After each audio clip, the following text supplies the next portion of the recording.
સવાર પડી ગઈ છે, 7:30 7:15 જેવું થઈ ગયું છે.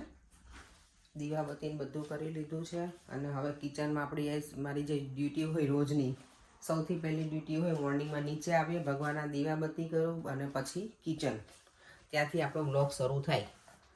તો આજે જો 11 છે તો બધાને 11ના જય શ્રી કૃષ્ણ, જય સ્વામિનારાયણ, ઓમ નમઃ શિવાય. અને યસ મારે જવાનું સલૂન પર, એટલે અત્યારે મોર્નિંગમાં મારે લંચ માટે બનાવું છું સાબુદાણાની ખીચડી, દેવા અમને પરેને અમારા બધા ત્રણેય માટે. અને મેં ગઈકાલે જે સિંગ દાણા ભલી કરવાની હતી ને ખારી સિંગ, તો મેં એને પલાળી અને રાખી હતી 1/2 hour જેવું ગરમ પાણીમાં, અને મીઠું નાખી દીધું હતું. અને પછી છે ને રાત્રે સૂતા પહેલાં મેં એને આવી રીતે પાથરી દીધી છે કપડામાં. અને હવે એને હું પેલામાં ઓવનમાં છે ને ઓવનમાં શેકી નાખીશ. ફર્સ્ટ ટાઈમ ઓવનમાં કરું છું. નોર્મલી હું ખારી સિંગ કરતી જ નથી. જોકે હું બનાવું ને તો પેલું ખાલી બાફેલી બનાવું, મને એ ભાવે છે બાફેલી સિંગ એટલે. પણ આજે જોઈએ કે ઓવનમાં ઘણી વખત મેં જોયેલું છે બધા બનાવતા હોય ને, તો મેં આજે ઓવનમાં બનાવું. સારી બને તો પછી ઇન્ડિયાથી મને કુરિયરમાં મંગાવી નહીં, કારણ કે મને અહીંયાની ખારી સિંગ નથી ભાવતી. મને આપણે ઇન્ડિયાની હોય ને પ્રોપર એ ભાવે. આ સારી બનશે ને તો પછી ઇન્ડિયાથી મારે કુરિયરમાં એક વસ્તુ ઓછી થઈ જશે મંગાવવાની. તો ચાલો હવે એ બનાવી લઉં, અને ખારી સિંગ બની જાય ને પછી તમારા જોડે શેર કરીશ કે કેવી બને છે. સાબુદાણાની ખીચડી બની ગઈ છે, સરસ રેડી થઈ ગઈ છે. અને આજે મેં છે ને ટ્રાય કર્યું સાબુદાણાના વડા જે હોય ને એને ફ્રાય ના કર્યા. મેં આ નોનસ્ટિક પેલું હોય ને ગોલગપ્પાની પેન એમાં કર્યા છે, પણ સારા બન્યા. તો તમે લોકો આવી રીતે ટ્રાય કરજો, કારણ કે આપણે જ્યારે પેલા બનાવીએ ને શું કે તળીને અને પેટીસ કે સાબુદાણાના વડાને તેમાં છે ને ઓઇલ ઘણી વખત બહુ લાગે. તો મેં તો આજે મને ટ્રાય કરવા દે. મને એમ હતું કે અંદરથી છે ને કાચા ને એવા લાગશે, પણ ખરેખર સારા લાગે છે. અને ઓઇલ પણ થોડુંક ઓછું જાય આપણે તો સારું બોડીમાં. તો આવી ટ્રાય કરજો તમે, ન કરી હોય ને ક્યારેય. તો આમાં ટાઈમ ઘણો લાગે, બહુ બધા ગેસ્ટ હોય ત્યારે ના બનાવાય, પણ ખાલી 1 કે 2 જણ માટે બનાવવાના હોય ને તો આવું કરી શકાય. અને ટેસ્ટમાંય સરસ લાગે છે.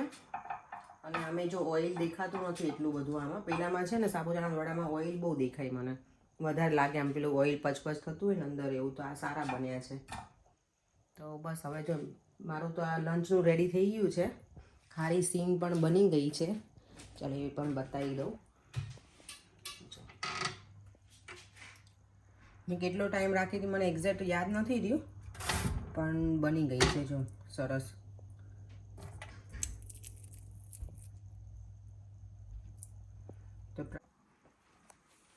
ઓ દેવમ તો આજે જલ્દી તૈયાર થઈ ગયો બેટા. જય શ્રી કૃષ્ણ. જય શ્રી કૃષ્ણ. મેં તો કીધું તું સૂતો હશે, હું ઉપર આવતી હતી તને કહેવા માટે કે તારું મોર્નિંગ બ્રેકફાસ્ટ છે ને મેં દૂધ બનાવ્યું છે. ઓકે, પેલું કાજુ બદામ અને ખજૂર વાળું. ઓકે, હે ને? ચલો હું જાઉં છું સલૂન ઉપર. જય શ્રી કૃષ્ણ. બાય. ઘરેથી નીકળી ગઈ છું. વોક કરીને સ્ટેશન સુધી જવાનું છે. અને આજે સરસ સની વેધર છે. સવારનો તડકો હોય એટલે મજા આવે. બપોરનો તડકો વધારે હોય ને ગરમી એટલે સ્ટ્રોંગ તો ગમે નહીં. અત્યારે સરસ કુમળો તડકો હોય ને, આપણે જે શિયાળામાં બેસીએ ને સવારમાં, ઇન્ડિયામાં તો કેવા મસ્ત તડકામાં બેસી જઈએ બહાર. અહીંયા તો બેસવાનો તો ટાઈમ નથી, પણ ગમે એમ મોર્નિંગમાં અત્યારે નીકળીએ ને તો એ ઠંડી નથી. એટલે હજી આ 2 વીક તો સારું જ વેધર બતાવે છે. હોપફુલી હજી આવું નવું રહે થોડોક ટાઈમ તો મજા આવે, નવરાત્રિ સુધી કે દિવાળી સુધી. સ્ટેશન પહોંચી ગઈ છું. 2 મિનિટમાં ટ્રેન છે મારી. હવે નેક્સ્ટ વીકથી તો એટલો બધો રશ હશે ને, કારણ કે છોકરાની સ્કૂલ ખુલી જશે એટલે વધારે ભીડ હશે. અત્યારે કેવું આરામથી બહુ રશ ના હોય અને ટ્રેનમાં જગ્યા મળી જાય બેસવાની. નેક્સ્ટ વીકથી તો પછી ફૂલ પેક હોય ટ્રેન, કારણ કે ઘણા એવું હોય કે રહેતા હોય આ બાજુ અને લોકો સ્કૂલ દૂર હોય છોકરાઓની ને, તો પેરેન્ટ્સ ઘણી વખત એ લોકોને ડ્રોપ કરતા હોય ને બધું હોય. એટલે સલૂન ઉપર તો જો હું સવારની આવી ગઈ હોય, 10 વાગ્યાને પહોંચી ગઈ હતી, પણ પછી હું ફ્રી નથી પડી. થોડી વાર હતી ફ્રી, પણ બ્લોગ કરવાનો કંઈ ટાઈમ નહોતો મળ્યો. જો અહીંયા આજે એકદમ પ્રોપર સની ડે છે. અને ઇન્ડિયામાં કેટલા છેલ્લા 3-4 દિવસથી કેટલો વરસાદ આવે છે. ઓ માય ગોડ, એના પૂછો. બધી જગ્યાએ પાણી ભરાઈ ગયા છે. એટલે કંઈ કોઈને ટ્રાવેલ કરવું હોય ને તકલીફ પડે બિચારાઓને બધાને. પાણી ભરાઈ ગયું હોય એટલે રસ્તા આપણે ખરાબ હોય, વધારે થઈ ગયા હોય, મને બહુ વધારે વરસાદ આવે એટલે. અમારે અહીંયા સારું છે, વરસાદ આવે પણ કેવું ખબર કે 2-3 દિવસ કન્ટિન્યુઅસ આવ્યો હોય ને તો તે આખો દિવસ ધોધમાર ના પડે. આવે દિવસમાં થોડી વાર આવે, પણ કલાક એક બહુ તો બહુ કલાકથી 1.5 કલાક બહુ જ વરસાદ પડે એવું હોય. પણ પાણી અમારે ક્યાંય લગભગ ભરાતા નથી. બધું વિધિન હાફ એન અવરમાં તો બધું ક્લીન થઈ જ જાય, ગમે એવો વરસાદ હોય ને તો પણ. એટલે અહીંયા સારું છે. પણ આપણે ઇન્ડિયન જેવો વરસાદ અહીંયા એટલો બધો ધોધમાર ના પડે કે કન્ટિન્યુઅસ આખી રાત વરસાદ પડ્યો હોય એવું ના હોય. અહીંયા પડે પણ થોડો ટાઈમ પડે. ચાલો તો જો સલૂનથી નીકળી ગઈ છું અને આજે એકાદશીનો ફાસ્ટિંગ છે એટલે હમણાંથી બે ત્રણ દિવસથી તો નહીં પણ કેવું આઠમ હતી એટલે ફાસ્ટિંગ કર્યું હતું ત્યારે બટેકાનું જ હતું અને આજે 11 છે એટલે આજે બટેકાની જ વસ્તુ થશે. કારણ કે દેવમને ફ્રેન્ચ ફ્રાઈઝ વધારે ભાવે એટલે હું ફ્રેન્ચ ફ્રાઈઝ બનાવું તો એને ગમે, કારણ કે એણે ફાસ્ટિંગ કર્યું હોય ને તો આજે મેં પૂછ્યું ને કે તને મોરેન ખીચડી ખાવી છે તો કે ના મમ્મા ફ્રેન્ચ ફ્રાઈઝ. તો હવે આજે ફ્રેન્ચ ફ્રાઈઝ જ બનાવવાની છે. એટલે હવે પછી થોડાક દિવસ છે ને બટેકા થોડાક સ્ટોપ કરીશું, કારણ કે ઘણા દિવસથી બટેકા ખાતા હોય ને એવું લાગે. પછી ગઈકાલે શાક રોટલો જ હતું, દૂધી ચણાની દાળનું શાક અને રોટલા બનાવ્યા હતા. હા બસ આજે હવે ફ્રેન્ચ ફ્રાઈઝનું છે પ્લાનિંગ. અને જો અહીંયા પાર્કમાં અત્યારે કેવું અહીંયા વેધર ને બધું સારું છે એટલે બધા રમશે છોકરાઓએ. પછી સ્કૂલ ઓપન થશે એટલે બધા બેક ટુ રૂટીન લાઈફમાં બિઝી થઈ જશે. કેટલો સરસ વ્યૂ આવે છે જો ખારી સિંગ મેં બનાવી હતી ને ઠંડી થઈ ગઈ ને પછી મેં ચોકલેટના ડબ્બામાં ભરી છે. મારી જેવું કોણ કરે છે આ ચોકલેટના ડબ્બામાં બધું આવી વસ્તુ યુઝ કરો ભરવા માટે. ઠંડી થઈ ગઈ ને પછી ભરી છે મેં, એટલે સવારમાં પછી લેટ થતું હતું ને તો મેં બીજા ડબ્બા કાંઈ શોધવા રહી નહીં, નહીંતર કાચની બોટલમાં ભરું. પણ બની છે સારી ખારી સિંગ. અને હા, હું ખારી સિંગમાં છે ને જ્યારે કાલે પલાળી મેં ગરમ પાણીમાં ત્યારે લીંબુ નાખવાનું ભૂલી ગઈ હતી. તો તમે જો કોઈ બનાવો ને તો લીંબુ નાખજો તો વધારે મજા આવશે, વધારે ટેસ્ટી લાગે એવું કંઈક.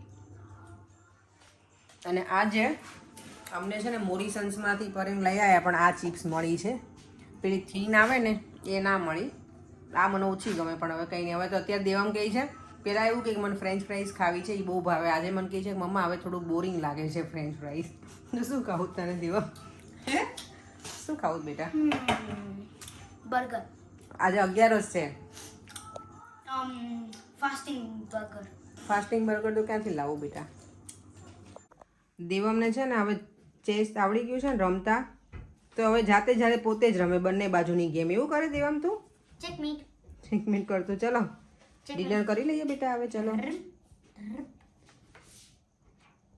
ચાલો દેવમ જલ્દી. હવે અમારી ચિપ્સ રેડી થઈ ગઈ છે. હવે હું ચિપ્સ બનાવવાની નથી હમણાં. હવે લોકો અમને આજે બધાને એવું લાગે છે કે હવે નથી ખાવી થોડો ટાઈમ. તો ચલો અમે હવે ડિનર કરી લઈએ 11નું એકાદશીનું. જો મારા કૃષ્ણ કનૈયા, રાધે કૃષ્ણ. અને અત્યારે વાગી ગયા છે 8:30 પોણા 9 જેવું થવા આવ્યું છે. જો અમે લોકો જમીન નવરા થઈ ગયા છે અને દેવા મને કે મમ્મા તું ચેસ રમ મારી સાથે. મને આવડતું નથી હજી એટલું બધું, પણ મને લાગે શીખવાડે પાર કરશે ખરો દેવા. તમને લોકોને ગમે ચેસ રમવું કે નહીં કહેજો અમને, કે તમારા તો દેવમ તું શીખવાડીશ બધાને કેવી રીતે રમવાનું? તને આવડી ગયું પેલા તું માસ્ટર બની ગયો છે? ઓકે, તો દેવમ તમને શીખવાડશે. ના ફાવતું હોય ને તો કહેજો. રૂલ્સ મને આવડે છે પણ મને માસ્ટર નથી, ખાલી મને રૂલ્સ આવડે. ઓકે, હા તો તમને રૂલ્સ ના ખબર હોય ને તો તમને દેવમ શીખવાડશે. દેવમ માસ્ટર નથી એવું કહે છે, ખાલી રૂલ્સનો માસ્ટર છું.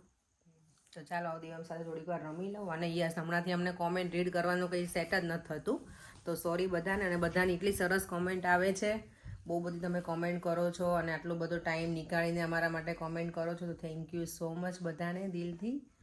અને હા, અમે હવે સ્ટાર્ટ કરીશું પાછા અગેન અમારું જે રૂટીન છે કોમેન્ટ રીડ કરવાનું. ધીરે ધીરે કરીશું પાછા રૂટીનમાં, કારણ કે હમણાં થોડુંક આ બધું બિઝી ને એવું હતું એટલે ટાઈમ નથી થયો સેટ. તો ચાલો દેવમ સાથે થોડી વાર રમી લઉં. દેવમ છે ને મને આવડતું નથી ચેસ રમતા, એટલે મારી જોડે પ્રોપર ચીટિંગ કરી શકે. અને જેટલું કરવું હોય ને કે મમ્મા આમ ના હોય ને આમ ના હોય, જો તો કેવું કરે છે. તો આ કરો છો મમ્મા કીધું કે આ છે ને હું પાછો જાઉં છું. ઓકે, જો આવું કોઈ અહીંયા હોય મને કહેજો જરાક, જેને આવડતું હોય ને ચેસ એને, હા ને કાલે કોમેન્ટમાં કહેજો. તો એ પાછું એ બેકવર્ડ જઈ શકે. દેવમ જાય છે અને મને એવું લાગે છે કે ત્યાં સુધી જઈ ના શકે બેકવર્ડ. જઈ શકે બેકવર્ડ. હા તો મને કોમેન્ટ કરજો એટલે મને ખબર પડે, પછી આને કાલે ધુલાઈ કરું. મમ્મા મેં કીધું બધી જગ્યા જાય. શું છે કિંગ છે એટલે? હા ઓકે, એટલે પણ એક સ્ટેપ પણ. ઓકે કિંગ છે ને એટલે દેવમ કહે છે બેકવર્ડ જઈ શકે પણ તું તો 2 સ્ટેપ જતો રહ્યો બેકવર્ડ હા અહીંયા હતું ઇન્ડિયા. તો કેટલો હસી આવી ગયો ઠેકાણે હવે તો મેં તો જો દેવમ સાથે છે ને ચેસ રમતી હતી હું પણ મને બહુ મજા ના આવી એટલે પછી પરેંગ આવ્યા ને તો એણે એની ગેમ પૂરી કરી અને પરેંગ વિન થયા અને દેવમે લૂઝ કરી ગેમ હે ને દેવમ બસ હવે આ વિડીયોનો એન્ડ પણ અહીંયા જ કરું છું જો તમને આ વિડીયો ગમ્યો હોય તો like share and subscribe by જય શ્રી કૃષ્ણ જય સ્વામિનારાયણ ઓમ નમઃ શિવાય